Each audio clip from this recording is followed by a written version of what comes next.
Welcome to the Explainer. All right, today we are tackling an organism that's popping up more and more on the clinical radar, Morganella morganii. We've pulled together all the latest info using a Gemini deep search. And, hey, if you want to dig into the primary sources yourself, the link to the full notebook is right down below. All right, let's start right here. This quote, it really sets the stage for why we need to be talking about Morganella morganii. This isn't just some rare bug anymore. It's becoming a real player, both inside and outside the hospital. So, here's how we're going to break it down. We're going to take a classic bench-to-bedside journey, starting with what this organism is, how to spot it in the lab, and then moving all the way to how it affects patients and what we can do about it. All right, first things first, let's get properly introduced to the organism at the center of all this. So, at its core, this bug is a normal resident of our gut. It just hangs out. But here's the catch. It's what we call an opportunist. And that role as an opportunistic pathogen is getting bigger and bigger, especially when it comes to hospital-acquired infections. One of the coolest things about this organism is its backstory. Its taxonomic journey, this whole name-changing adventure, it's like a mini history of bacteriology itself.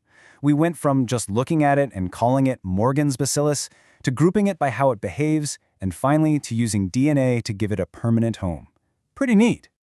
Okay, so let's put on our lab coats and head to the bench. When a clinical sample comes in, how do we actually nail down the ID from Morganella morganii?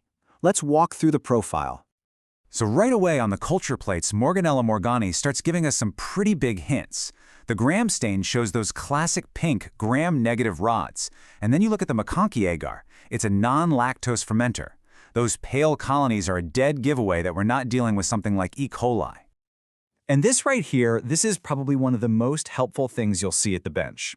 We've all seen Proteus mirabilis go wild, swarming all over the plate, right? Well, Morganella morganii doesn't do that. No swarming, and it's also H2S negative. That makes your life so much easier because you get these nice, clean, isolated colonies to work with. Okay, now for the biochemicals. This is where we get the definitive fingerprint. It shares some family traits, like being positive for urease and PDA, just like the rest of the protease tribe. But the real key combo, the thing that lets you say, aha, it's Morganella, is that it's positive for ornithine decarboxylase, but negative for citrate. That combo really locks it in. Of course, in a modern lab, we're not just relying on biochemicals. The workhorse for a fast, accurate ID is MALDI-TOF.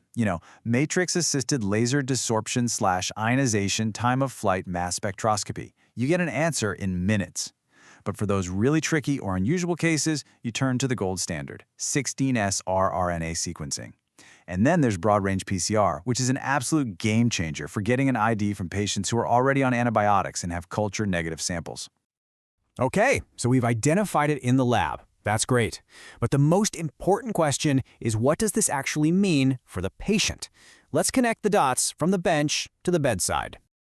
So, looking at where this bug causes trouble, UTIs are by far the most common thing you'll see.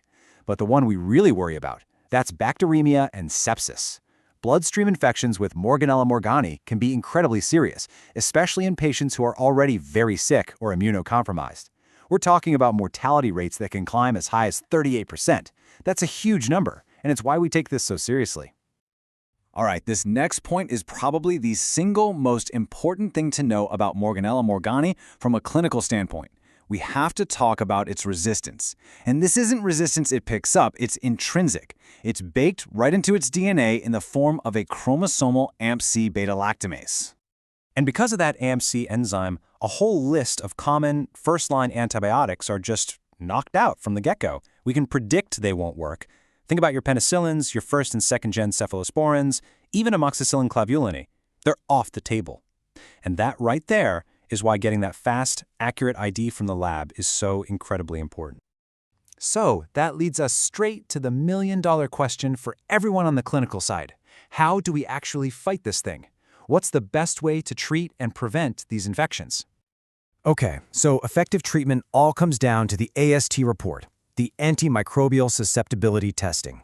And it's crucial we interpret that using the latest EUCAST breakpoints. Now, I want you to pay special attention to that I category. It doesn't just mean intermediate anymore. It means susceptible, increased exposure. That's a huge flag. It's telling us that a standard dose of that antibiotic probably isn't going to cut it.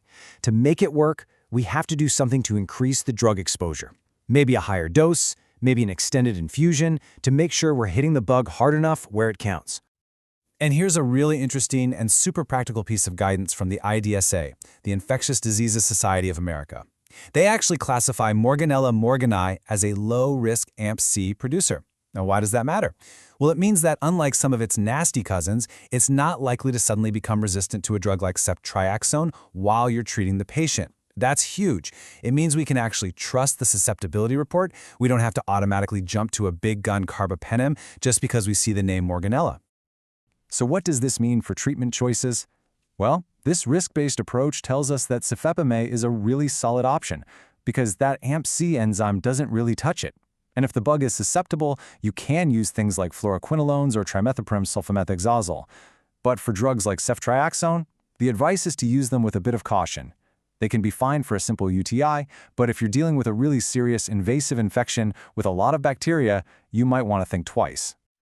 And what's interesting is that this thinking aligns really well with other international approaches. For example, if you look at the Dutch swab guidelines, while there isn't one specifically for Morganella morganii, the principles they lay out for complicated UTIs fit perfectly. The bottom line is the same everywhere. Avoid the drugs you know won't work, like amoxicillin clavulate, and let the AST report be your guide.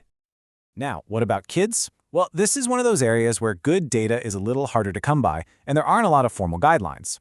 But we can look at published case reports, and what they show is that for kids hospitalized with UTIs caused by this bug, intravenous piperacillin tazobactam at a dose of 300 milligrams per kilogram per day seems to be effective. Okay, so we've talked about identifying it and treating it. But the best case scenario is to not get the infection in the first place. So let's finish up by talking about prevention, which is absolutely critical since this is mostly a healthcare-associated bug. Look, when it comes to infection control from Morganella morganii, there is no secret weapon or magic bullet. It all comes down to doing the basics, but doing them perfectly every single time. It's a bundled approach. It's not enough to be good at hand hygiene. You have to be great at hand hygiene, and contact precautions, and environmental cleaning, and communication when a patient is transferred. It's all four of those pillars working together that build a strong defense. And really, that brings us to the final, crucial question that every hospital, every facility needs to ask itself. The challenge isn't creating a special plan just for Morganella morganii. The real question is your foundational infection prevention program strong enough to handle any emerging threat? Because a strong system will protect you from this bug, and the next one, and the one after that. And that's our look at Morganella and Morganii. Hey, if you got something out of this explainer, do us a favor and hit that subscribe button for more deep dives like this. Remember, the link to the full source notebook with all the data is in the description, and we genuinely want to hear from you. So please, leave your questions and feedback down in the comments.